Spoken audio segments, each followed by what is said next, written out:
Hail and well-met adventurers, and welcome back to Fantasy Forge. I'm Cameron Holt, and I'm glad you rolled in today, because it's going to be a click-clacking good time. Today I'm heating up the forge to pour it on thick, and come out with the gold. Purple and gold, to be specific.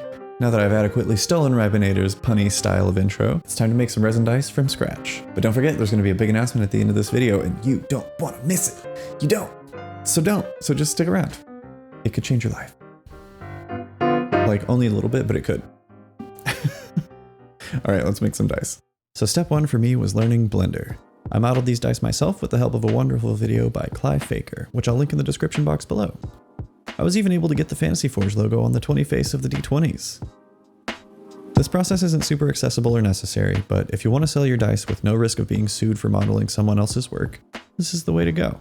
Now that the models are made, I 3D printed them on my Elegoo Mars Pro. Because some 3D printer resin causes platinum curing silicone to not cure, I coated these with varnish and made some molds to get some epoxy resin masters that you can see here. They took hours to sand down and get to a glassy texture, so I'm using them to make a new mold that won't require as much sanding for future batches. Next, I need a flat surface in the bottom of my pressure pot, so I cut one out of cardboard using the old pencil tied to a string trick.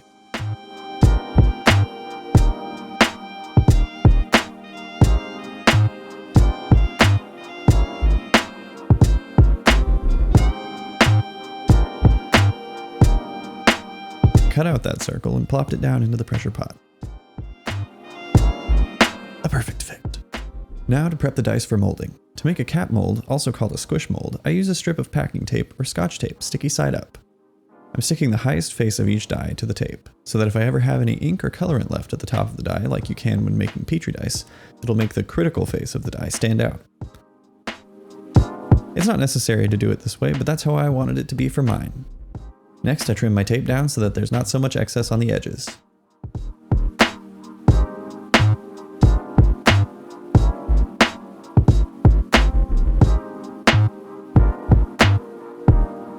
I'm also making a jumbo D20 mold, which I'll make inside of a Dixie cup. To measure the tape for the bottom easily, 1 cup is a sacrifice, to then use as a template.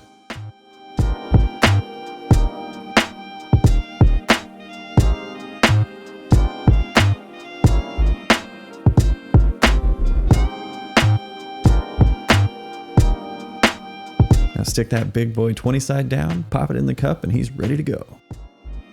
For the full set molds, I made some boxes with foam core and hot glue to make sure that there aren't any leaks, but you could just as easily use something like Legos or a pre-purchased container of some kind. Simply glue the tape with the dice down into the box, and we're ready to mix up and pour some silicone.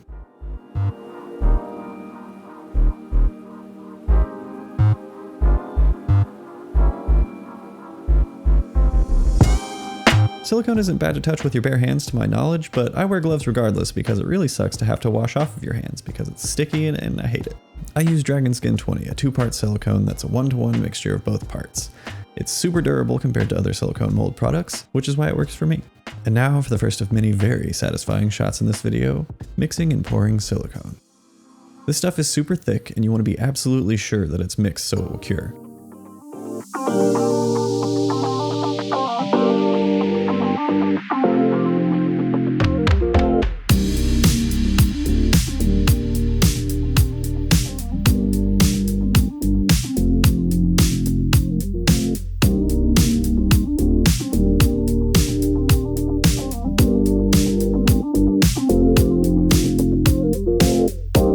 I set a timer for 5 minutes and mixed thoroughly, being sure to scrape the edges and bottom of the mixing cup until there were no streaks.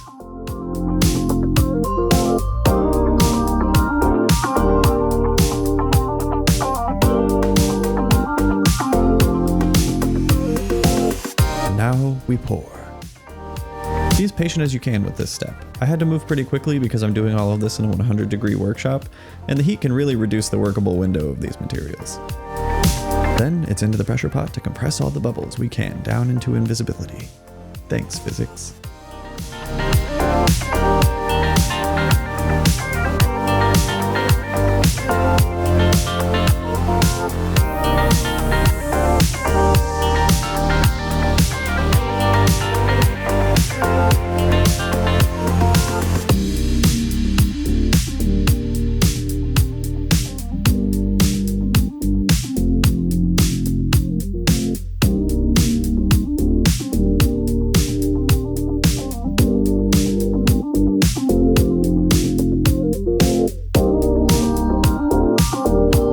After about 4 hours, our silicone is cured, and it's time to depressurize, unload, and start making the caps for the mold. Be sure that you read the manual of any pressure pot or vacuum changer that you may purchase, as they can be dangerous if mishandled.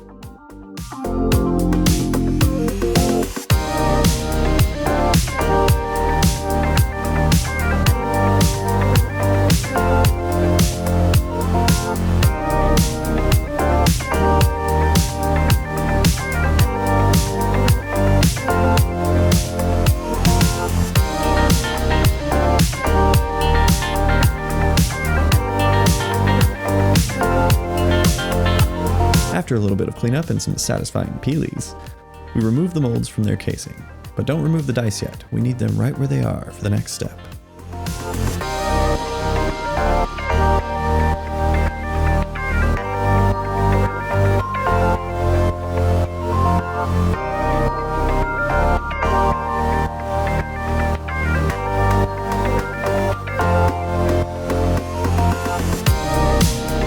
Now I'm cutting what are called keys for the mold.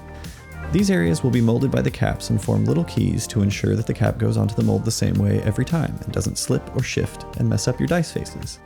I like to make 2 keys on each of 2 sides and 3 keys on each of the other 2 sides for maximum stability and key action.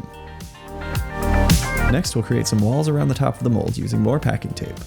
You want about a ½ inch of silicone on top of the dice faces for a good weighted cap, so be sure you've got enough clearance.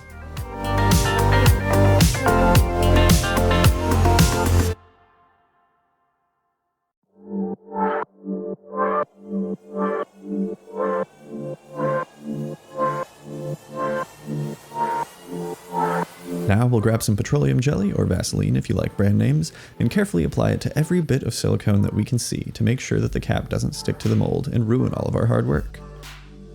Try not to get any jelly on the dice faces, but if you do, don't worry.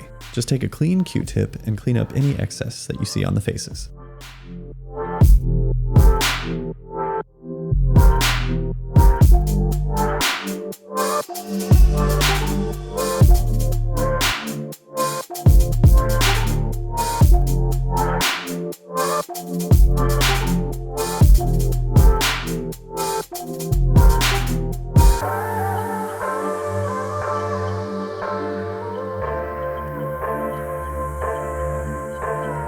Then I'm being extra careful in sealing the seams of the tape with hot glue so that there's no leakage of silicone.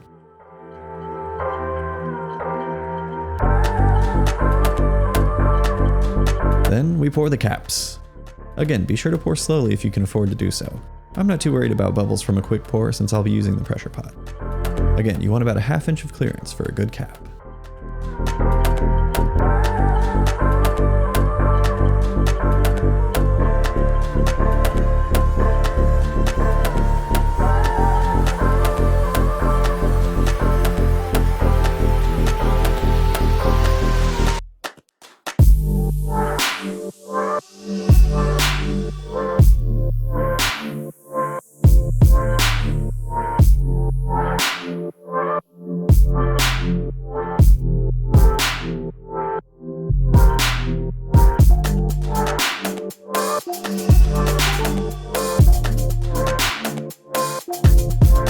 Now it's time for one more 4-hour stint in the pressure pot, and we're nearly there.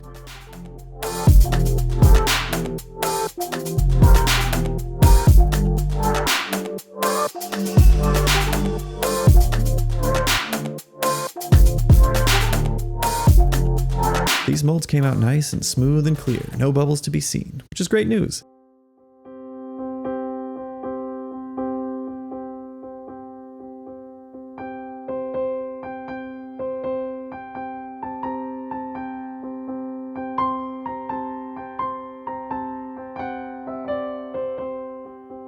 I used a paper towel to wipe away the excess petroleum jelly from earlier so the molds won't slip everywhere, and they'll be nice and clean when we go to make our first set of dice.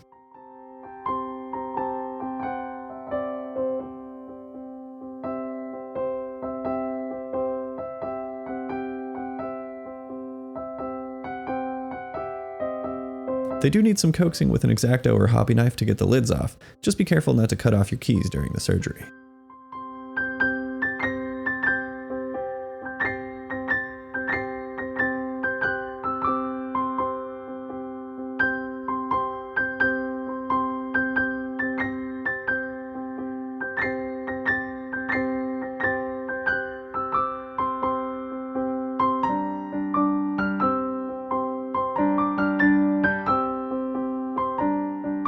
You can see here that the cap has the highest number of the faces, perfectly captured, which is exactly what we're looking for. Now we can free the dice masters from their squishy prison and move on to the next step, actually making dice.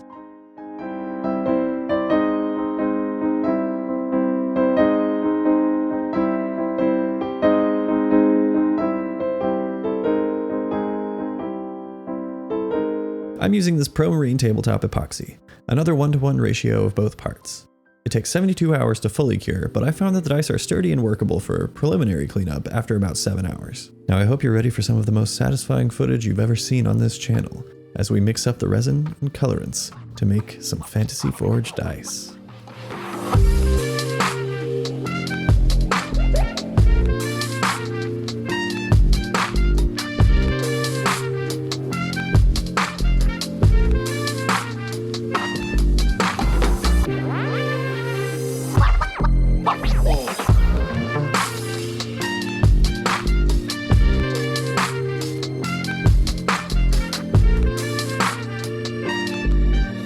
Mix this resin thoroughly for 3 to 5 minutes until it's clear and free of streaks. I'm pouring about an ounce into another cup that I'll be injecting into my base filler.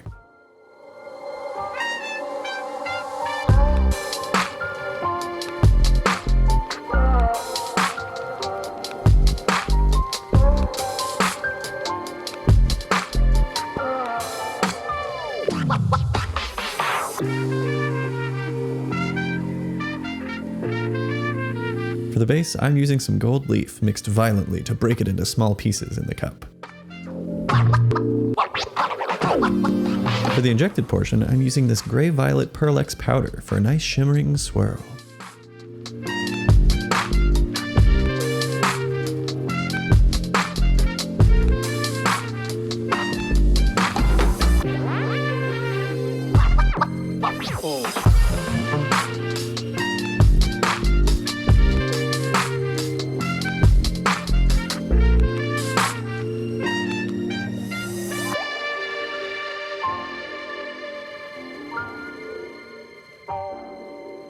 Once it's mixed, we'll stick in the pipettes to get them started filling with the beautiful shimmering mixture. While those fill, I'm adding some dark purple alcohol ink to the base with the gold flakes and just mixing that enough to have some nice purple swirls.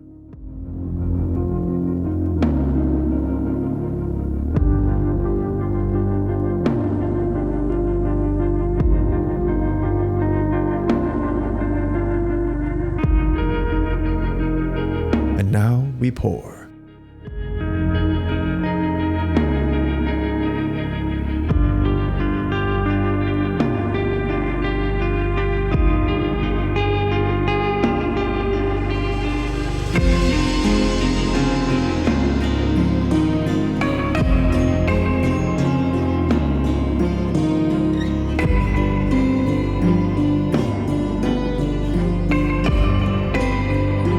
You want to overfill these molds a bit to reduce your risk of bubbles around the mold lines. Once those are filled, I take the pipettes of the gray-violet resin and swirl it into each die individually.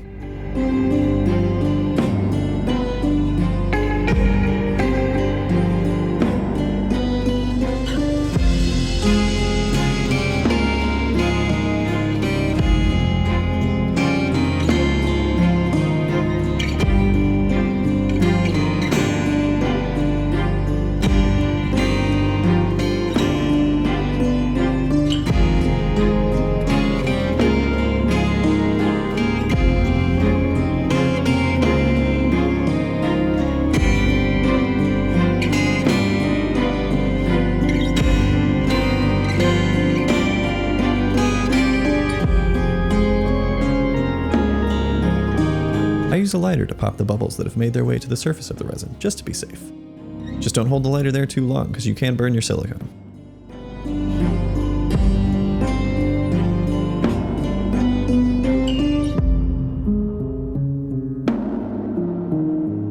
As an added safety measure to avoid bubbles, I add a bit of resin to the caps as well before squishing them gently onto the molds.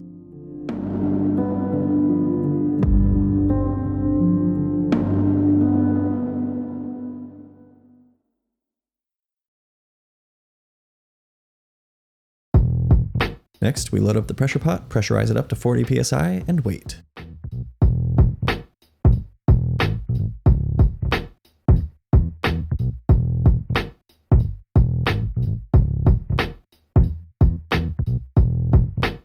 In the meantime, like and subscribe. The dice are cured. Let's pop open these molds and see how they look.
After some more satisfying peelies, I take an X-Acto blade to very carefully clean up the mold lines on the edges of the dice. You can potentially gash your dice or your hand in this stage, so be extra careful.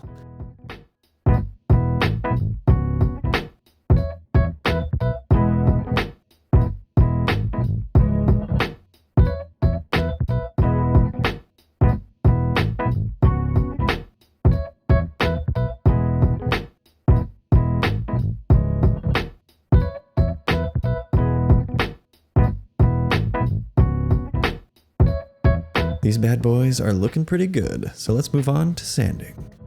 I recommend Zona papers. The 6 different grits can get you to a glass-like finish, and that's our goal here. I'd also recommend getting one of these $20 little mini pottery wheels from Amazon, as it's going to make the process much faster and easier. And be sure to wear a mask and sand the dice wet so that you're not breathing in resin dust, because that is going to be a bad time.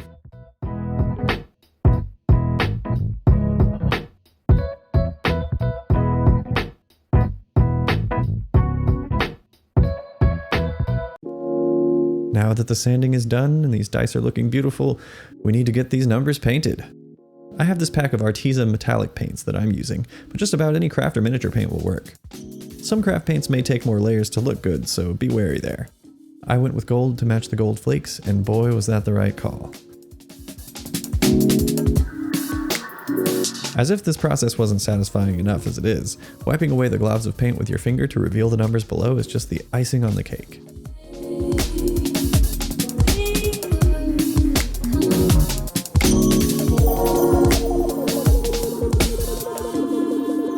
I like to paint half of the dice faces and then move on to another die while that paint dries, so that I'm not constantly smudging up the work that I've done with my big gorilla fingers.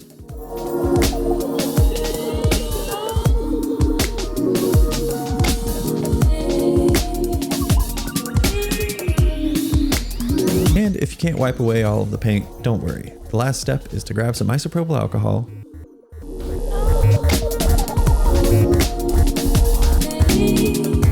and some more cotton tips, and to rub away any excess streaks or globs of paint.